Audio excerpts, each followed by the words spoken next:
start recording. Okay.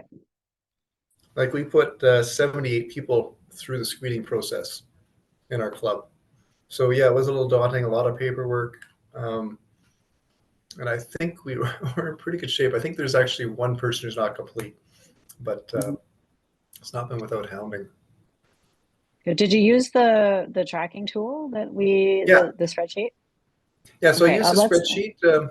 It worked out well. I sort of tweaked it a little bit to make it perform a little better for what I was trying to do, but it was a really good start. It sort of got me in the right frame of mind on what I had to do. I'm this type of person anyway, so if you haven't got this type of person in the club, I don't know how some of the clubs managed, but you got to find I'm an engineer by trade and manager of projects by practice. So yeah, I'm sort of a bookkeeper type minded person to begin with. So okay, anyway, super. yeah, I think it was good. Yeah. Thank you, Rusty. Nolan or Michelle, anything to add? Yeah, I mean, I wasn't super involved aside from being on race committee meetings and stuff like that, where we actually made a safe sport committee itself. And we were, I think it was was pretty good. Rolling everything out, making sure that all of our volunteers, etc., were all up to speed and up to date with everything. And I think generally from our end of season surveys that most people understood why they were there and didn't have any issues with them. Thanks, Nolan.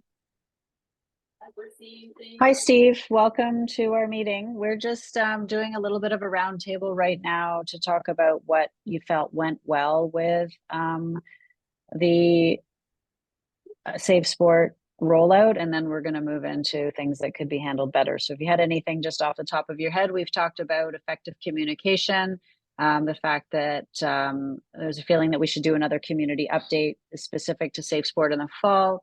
That the policies have helped with education training and sharing of information, given the reality of sport today, that the tracking template that we provided was a helpful resource to start the process, and that in one club, it helped set up a safe sport committee, which led to rolling out of the safe sport policies and education and having everyone on board. So I hope I've summarized well what people just shared with me. So Steve, if you have anything to add to that before we moved into what could have been handled better, please do so. Thanks. Feel free to join in. Am I on mute? You are speaking loud and clear. Okay, so sorry about that. Yeah, and sorry for joining late. I think you guys are doing a great job with everything that you summarized. I wasn't sure I'd be able to make it to tonight's meeting, so I tried to join on to this one. I still might be able to get to the start of the meeting tonight, but yeah, I'll just leave it at that and mute myself. Thanks. Okay, thanks, Steve. Okay, so thank you for that feedback. Super, it's good because we were trying to be effective with communications and helpful and providing what we've got, but reality is no one's perfect and nor are we. So what could have been handled better and what suggestions might you have for us moving forward with this to help clubs? I'd say, Stephanie, when we started, it just felt overwhelming. There were so many different policies.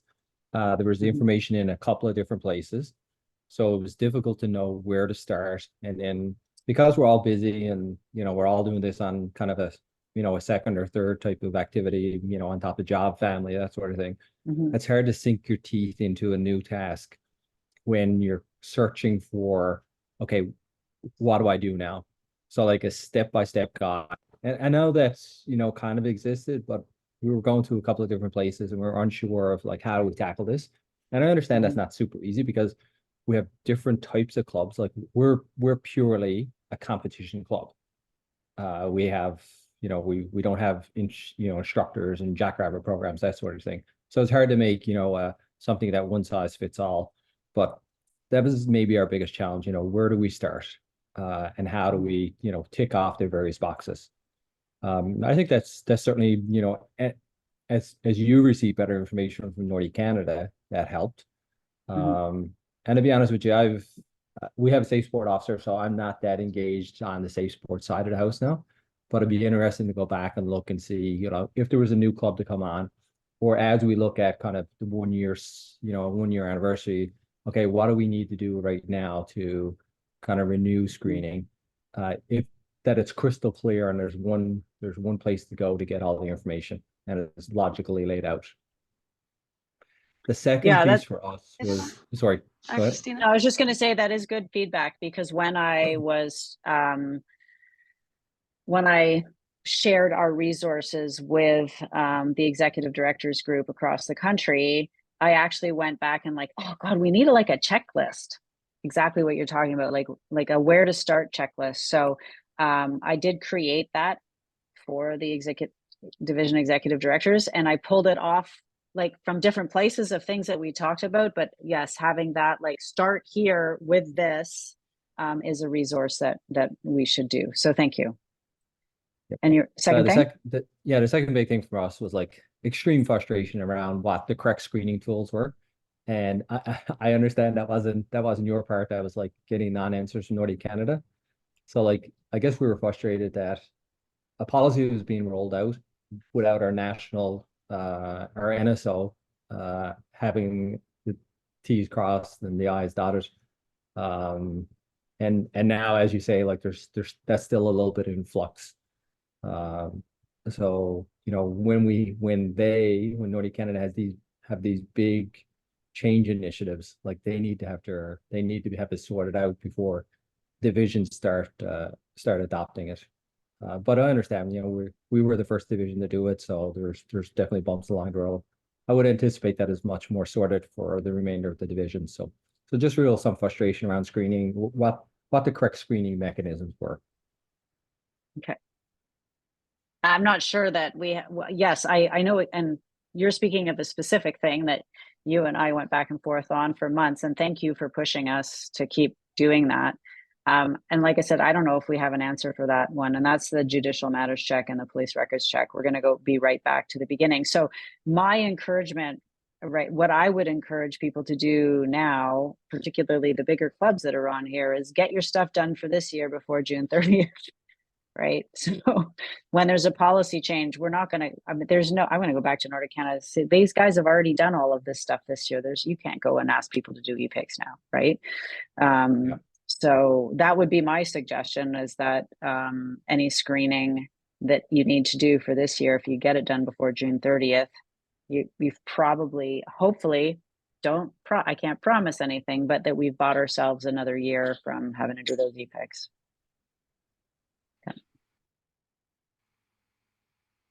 Anyone else? Yeah, for us, it was the timeline. We were on summer vacation. No, our club doesn't really start working until September. So when we all sort of got back in September, and all these emails started, and people started looking at their email box, and yeah, there was a lot of work right out of the gate. We're in a much better position now because we understand a lot of that stuff in our onboarding that we have with once we start up our competitive programs. We'll have all this information that the parents have to do and the athletes have to do and the coaches have to do.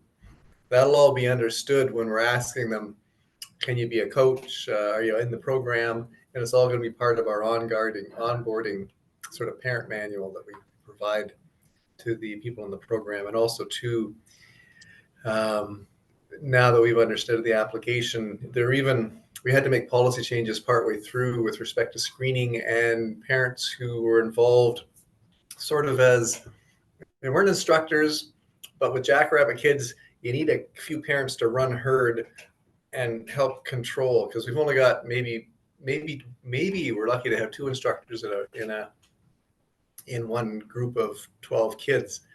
And we rely on parents who aren't necessarily trained instructors, but they still require an understanding of what the safe sport policy is all about.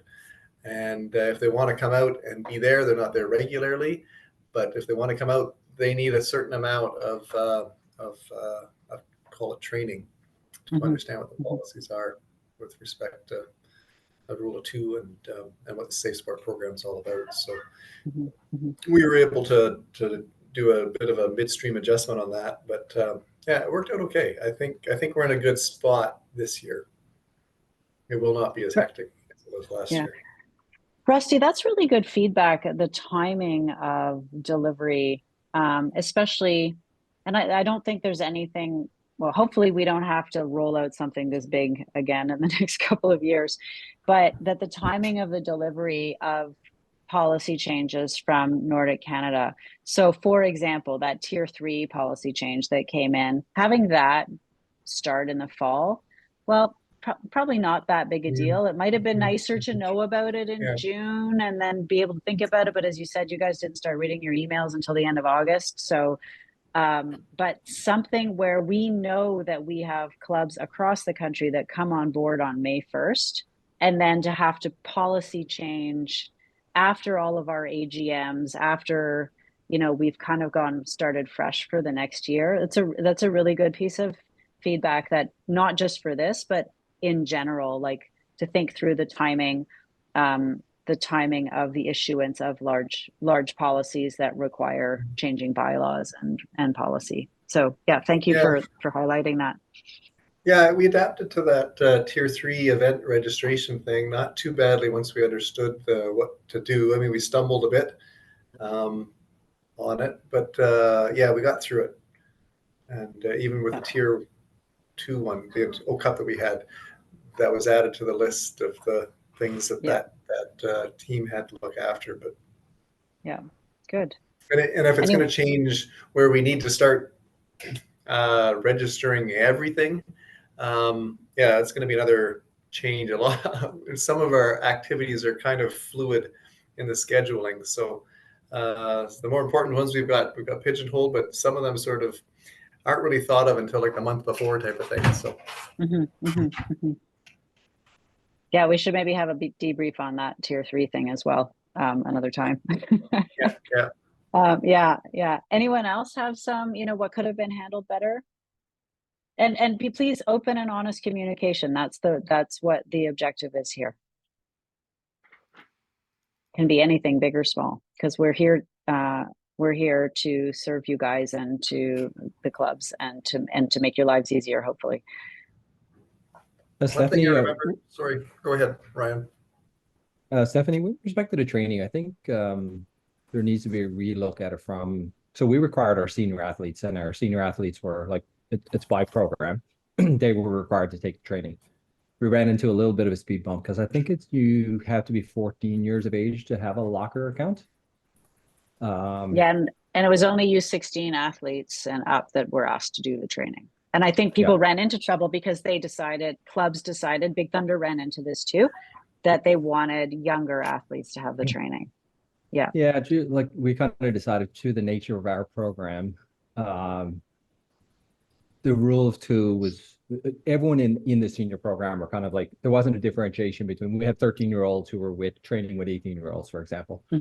But the training itself, like the courses themselves, like they were directed towards us as adults, as volunteers, as board members. They could be a little more tailored towards athletes because there's different messages and different messaging for athletes. I know this is not an XCSO and maybe not a Nordic Canada, but this is a Safe Sport pan-Canadian challenge in that there needs to be a different module or extra modules for athletes. I don't know, but something so it's tailored a little bit more towards what the athletes need to understand as well.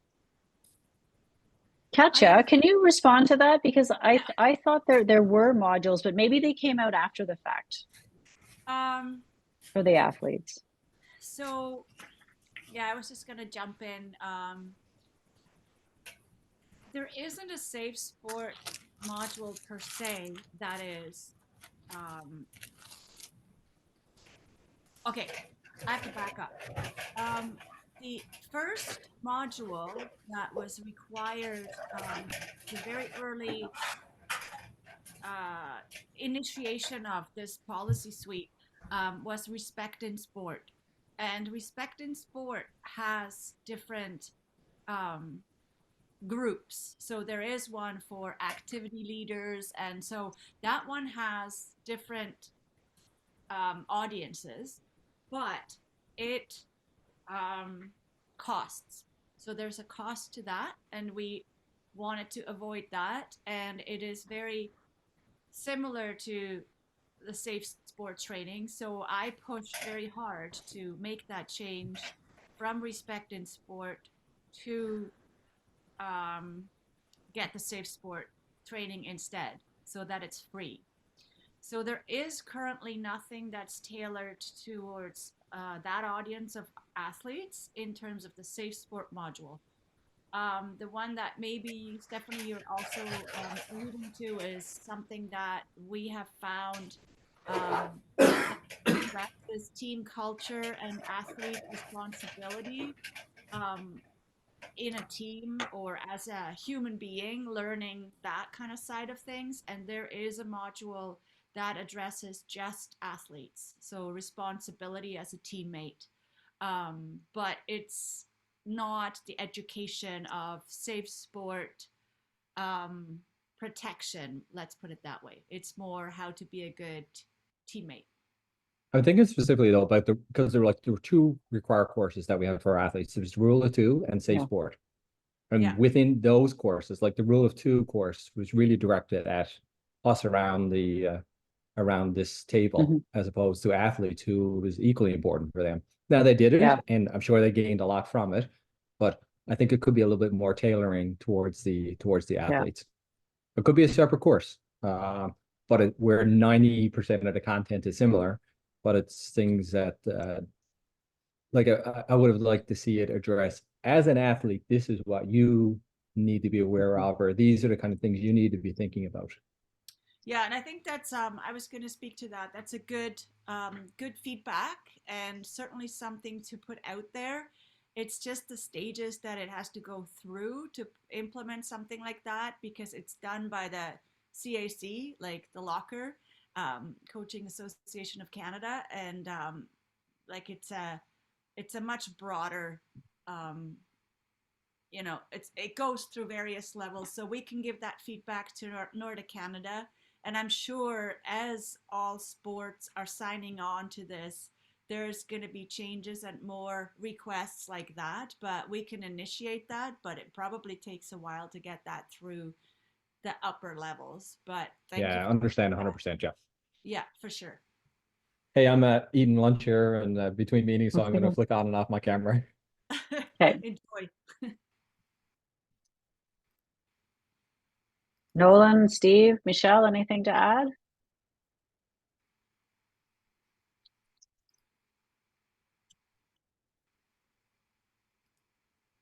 Not really about the training, just tough. Oh, we're talking about what could have been handled better.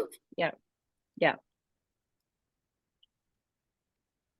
Anything to add to the what could have been handled better things to help roll this out more effectively, or continue to roll this out more effectively? Because we also have to anticipate, like, thank you, Ray, for suggesting that we do another community update, because club admin and club boards turn over. So this isn't just done. We need to keep doing this. So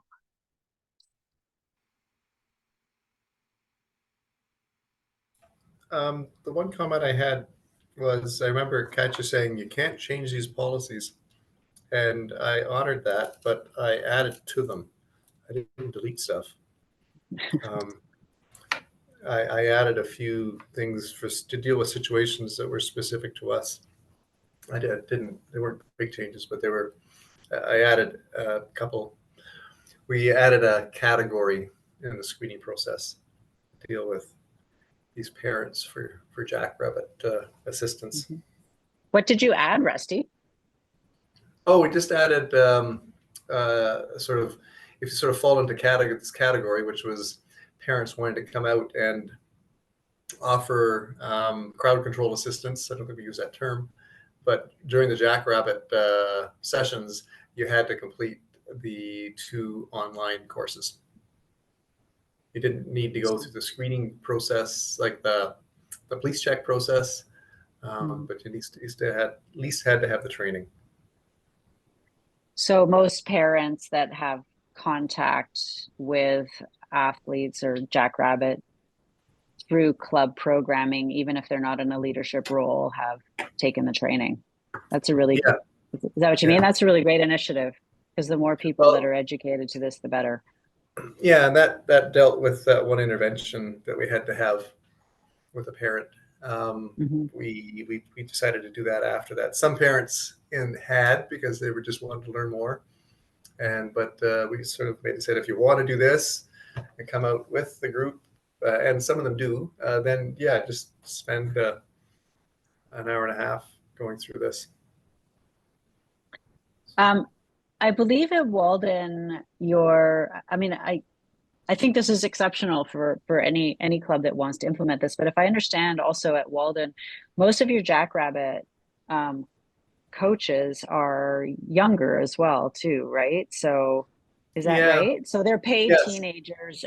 So making sure that they understand what all of this means, and that the parents understand and have had exposure, kind of helps those younger coaches, I would imagine, to have the confidence to reach out if they need help.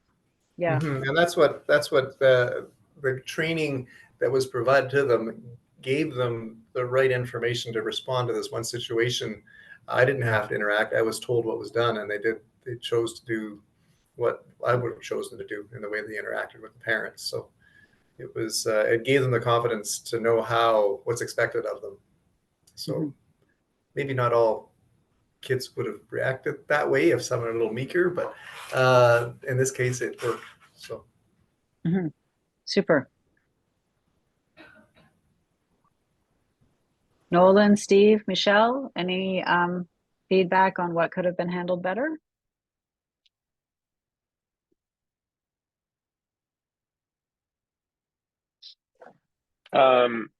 I mean, we look from our club perspective, and again, at the kind of the racing program board level or that, but I think one issue that we ran into, or issue or anything like that, but was having everyone have to get the NCCP license, or the number, right, to take that training. Usually that's something that coaches will do, and then but just having those event volunteers, or the parents that are volunteering to go on race trips, because there's a lot, having almost like a step-by-step process for how to do that helps. So do you feel that's something we could have done better, like that needs to be more explicitly laid out? Is that what you mean? Yeah, and I think that was one challenge that we found a little bit difficult. I know our safe sport officer, chair of that subcommittee for our board, he put together a step-by-step PDF on how to basically start doing all of that process. And I think that's one thing that we found really helpful as well, is like a step-by-step for our volunteers, because they don't necessarily know how long it's going to take, and they don't, being volunteers, as Ray was saying earlier, this is their second or third thing that they're doing on top of managing everything else in their households. So having that, I think, maybe step-by-step process, and that would be helpful for sure. Nolan, do you think NACRTAC would be willing to share that document that was created, so that we have a basis from which to leap if we're going to create that? Yeah, I am sure Alain would be more than happy to share it. He is usually pretty keen on that stuff, and thinks that if we can bring everyone up, then that's better. Okay, do you want me to reach out to him, or can you ask him to send it to me? I can ask, yeah. Okay, super. Thank you, Nolan.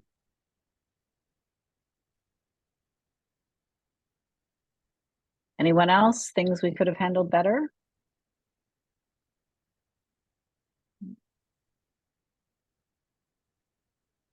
Okay, super. Thanks for that feedback. The next point that I had, because I think this is different from what could we have handled better, but what lessons did you learn through this that could be helpful to share?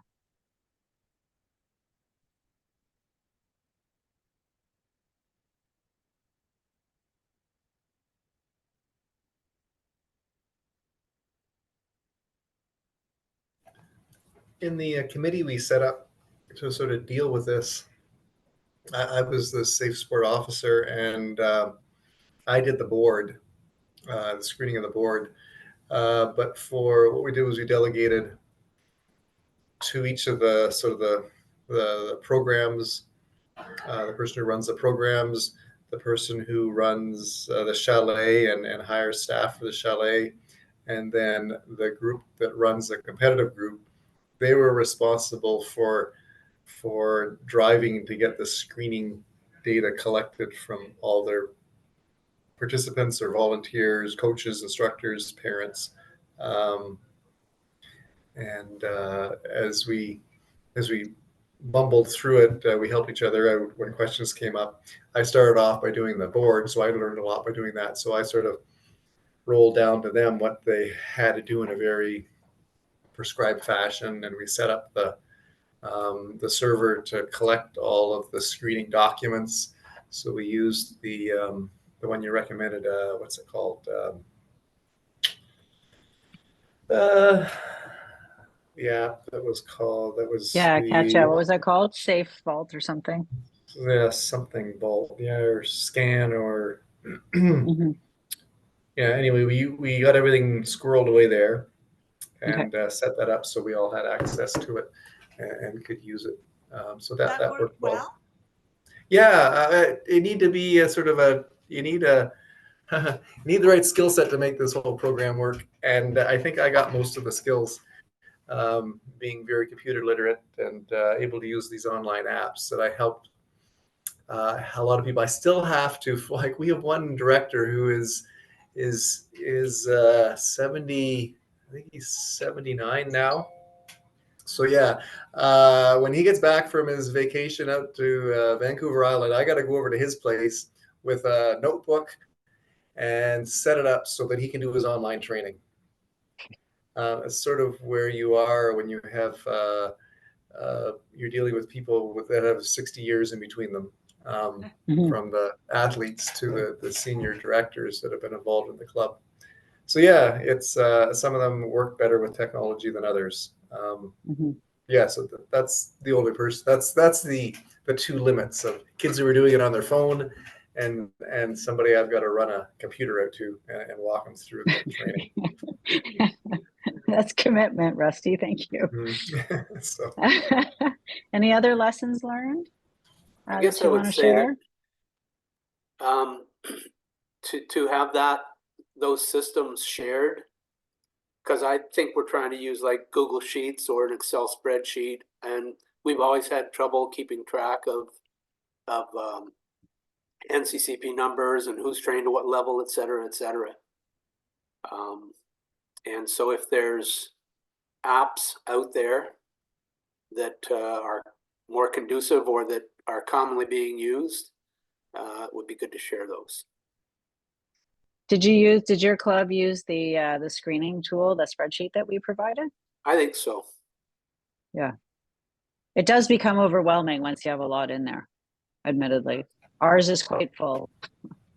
Yeah, it's but the whole sharing of it, I made sure that for the people who had access to that account, we had a club account made in their name, so they weren't using their regular Google account to get onto it. Yeah. So from a security standpoint, a lot of people don't realize how exposed you are when you've got people using their regular Google account to access sensitive information. So everybody who got into that had their own club account, like a club email address created for them. Even that information is valuable.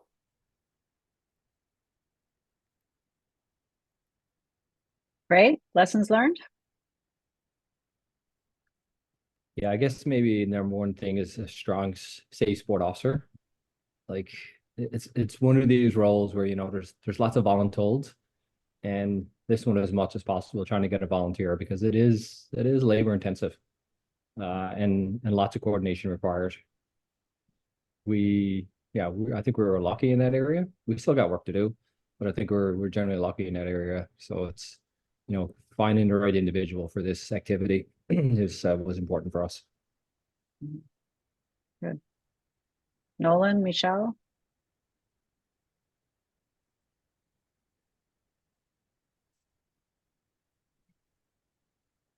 No, one of the lessons that I learned, it's not really a lesson learned because we all know this. But when you take the time to think through something, understand it, and then explain it in a way that's straightforward, people come on board. And I think the amount of information that got downloaded in one shot was overwhelming for Katya and me, and we'd been involved from the get-go. So yeah, I don't know if there would have been any other way to do this, but I think the lesson learned was, like, I was a little bit admittedly, when I started, I said to Liz, thanks. Like, could you have waited like a couple more months to retire? It's like, this was my first challenge, right? And that idea that, you know, almost like that, there's a whole book about this, right? 5 steps to yes, that you just have to break it down and believe that if you can continue to communicate it and to try to do it in baby steps, that you eventually get to that success. And I think that was the thing that was just like, here's everything, right? We did try to break it up, but it is really important with these policy changes and rollouts that everybody has a chance to understand. So I'm digressing from safe sport, but the tier 3 was a perfect example. It came out and it had to be implemented, right? And it's like, we didn't have a chance to understand it before we had to implement it, right? So now we're trying to implement something for Nordic Canada, and we're trying to be super positive about it, but we didn't have time to really think it through and understand it. And then we send it down to clubs, and we still don't understand it, and now the clubs are trying to understand it. So the lesson learned, like, really give yourself the time to understand, and that one may figure it out, but you've been thinking about it for a month. You can't expect someone to get it the next day. I think and I think we know that fundamentally, but then, like, as we're working through these things, I think that was my lesson learned, as I think back, particularly on the tier 3 rollout, that we need breathing room to do these things. But as volunteers, I totally appreciate, you get these tasks and you're like, oh my God, I just need to get this done. But that breathing room is super important.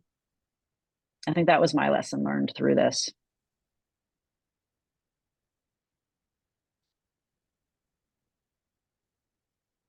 Hey, Stephanie, I got to drop off. Thanks a lot. This was Yeah. Oh, you're great. welcome. We have like Appreciate you 9 doing it. minutes to go. So, oh, you're welcome. Thanks, Ray. Have a good afternoon. Have a good one, folks. Bye-bye. Yeah. Yeah, I think that the next thing I had on here, but I think we're doing pretty well at covering off, was opportunities for growth. I mean, we do have a few more minutes. I guess one of the things that, you know, because as a division or province, we've been through this already. We talk about taking this beyond the conversation of policies and checkboxes. Do you feel that you're at a point yet in your clubs where you can see this as is it still just like a to-do list item, or are we at a point yet where we can start moving beyond the checklists and the check boxes of the safe sport conversation in for real. Or, as was suggested earlier, we need to still come back to basics and do the community update again and walk people through. Stephanie, can I add something to that? Yeah, absolutely. I'm wondering, and I'm just going to ask you on the call, that we had in our template, we added coach qualifications as an optional addition, because there is another piece to the puzzle to keep track of your coaches and your officials and whatnot, because I get so many requests from clubs asking, can I have a list of our coaches or our officials, and so that we know who has what? And it's not a simple answer, because I can't actually look for a club in the locker, because they don't ask you to add a club to your profile, because people move too often, so they don't want to have an association to a club. So it's not that simple to find that, but I know it's helpful to clubs. So my question is, would that be something for clubs that have had success this year with their safe sport tracking, to kind of help to the next step, as well as keep the safe sport tracking, to add this extra piece to it now, so that you actually know that all your coaches have done the safe sport modules and they are at such and such a level currently? Does the question make sense? Yeah, the question makes sense. I think it's, if you look at, I'm just looking at, it's on my phone, of course. But yeah, it's the, I was looking at our spreadsheet. So yeah, we did, some of that data did make it into the spreadsheet, the coaching level. Actually, from the coaches, the coaches were the hardest people to get screened, because they work for several clubs. So they do work with several clubs. So do all the clubs need to screen their coaches? So we've got, for example, we have Marley Clement, we have Conrad, we have Peter Wiltman, and we had Brian. What was Brian's name? People who work with several clubs. So we were wondering, do we need to get the data for these shared clubs, and how do we figure out who their premier club is, and who's the first club and who's the second club, type of thing? Well, you would be working with coach, him or her themselves. And so they have all the data. So yes, the answer is yes, you need to screen your coaches, no matter what they do outside of your club. But they already have done it. So it's pretty simple for a coach to just say, hey, here is my stuff. Yeah, so yes, that's one area that we struggle with a little bit, is getting that information. So yeah, we do, and where the double screening happens, we do the same thing. So kind of our cross check at Cross Country Ski Ontario is when we run camps. So when we ran our camps, we asked all the coaches that came and all the athletes that came, and all the support parents to provide that information. And it was interesting because it was pretty obvious right off the bat, how do you say this? Like whether they had provided this information already or not, right? Like, had their clubs asked for it? Because if their clubs had asked for it, it just came, right? But if their clubs hadn't asked for it, I had to go back and forth. Like, this is where you need to go to get the information, right? This is so it does create a cross check, right? And then, as Kat just said, once the coaches have it, it just gets it's easy because they know they need to share it. You know? But I think we all have we all have a responsibility for our own organizations. Because I'm not relying on the clubs to have done it. You know what I mean? Yeah. For us. Yeah. The other area we were lacking was this reference letter thing. That dogged us, the reference letter for coaches. Because I see we are not, I'm just looking at and yeah, we've been chasing a couple of them and they never actually came in, this coaching reference letter. Mm-hmm. Yeah, that's a tricky one, isn't it? Because I would say I'm willing to guess. I have not gone and asked anybody because, but I'm willing to guess that you're not alone in that. We did have several conversations with several clubs about that because people were like, well, they've been on staff for like ever. Do we really need this? And we're like, actually, those are the one that is absolutely where you need it the most. If you have new staff, you have the reference letter, so that's easy. But if someone's been there for a long time, let me answer that a different way. We just had a strategic planning session. And our consultant is an athletics coach. And when all the and he's older, young, he's the same age as all of us, except for Nolan and Jen, sorry. And as I look around who's on the call. And he said, oh God, when all the safe sport stuff came out, he said it was ridiculous. He's like, my friends and I were like, why do we have to provide all this stuff? And then he said, wow, 2 people I knew ended up in situations where it wasn't positive. And he's like, you think you know someone and then you don't, right? So we just need to keep working at getting those. But I understand, Rusty, why those ones are hard to come by because it feels like a lack of trust, right? Yeah, and actually, I just checked we needed them also for the under 18 coaches, and I was looking at. They did a good job. They got their unrelated person to, and it's a big ask for somebody to sit down and write this little letter, and that's where we sort of worked on a little form, give them a little idea on what you could ask them to talk about, and that I think sort of got them over the anxiety side of that ask. So but for the coaches, I didn't get letters from all coaches, so the older ones anyway.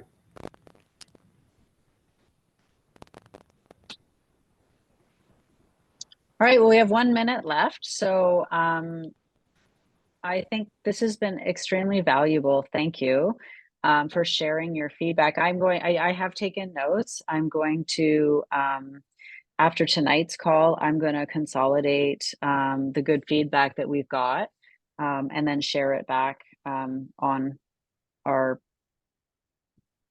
the area on the cap. Oh my gosh, what am I trying to say? The website where we keep the information that goes with these meetings. And I really do appreciate your feedback. We want to continue to do a really good job with this moving forward. And it's your feedback that helps us do that. So thank you. This is this small group, but it also, we have a youth committee. And one of the things that they recommended that we do is feedback meetings, some learning and some feedback meetings. And this just goes to show that it is a very valuable exercise. So thank you for taking the time to come here today to help us out. Yes, thank you. All right. Have a great afternoon. Thanks a lot. Bye. Thank you. Thanks. See you. Bye. Take care. Bye-bye. Do you want to stay catch up for a sec? Yes. No. Okay. You don't? I'm just going to say goodbye. I'm just going to say goodbye to my husband. Just give me a sec. I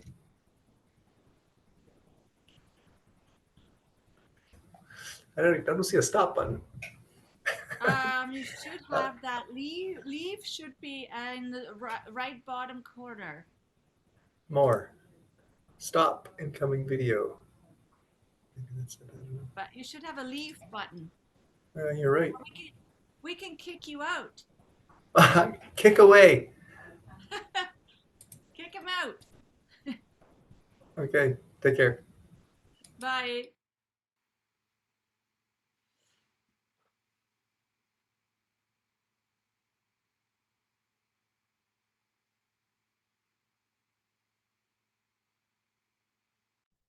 We don't need to touch base now. We can touch base later. I just wanted to ask you if you think that went well, so we do the same thing tonight.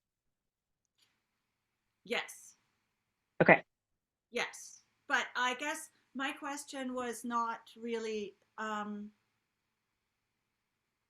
answered. So I don't know if that was, I just felt like that could be a progression, and if that should be a separate thing, or if that could be something that could be helpful to the year 2, like we do the same with year 1 new people, and then with the year 2 we could, because the minimum coaching is going to get tightened up even more for the next year, coaching required. So I just really feel like if they've done a good job with their tracking and screening, that could be a next level. So we can talk about how we could. Yeah, that's a really good idea. That's a good idea, because they didn't answer that question. You're right, but we can ask it again tonight.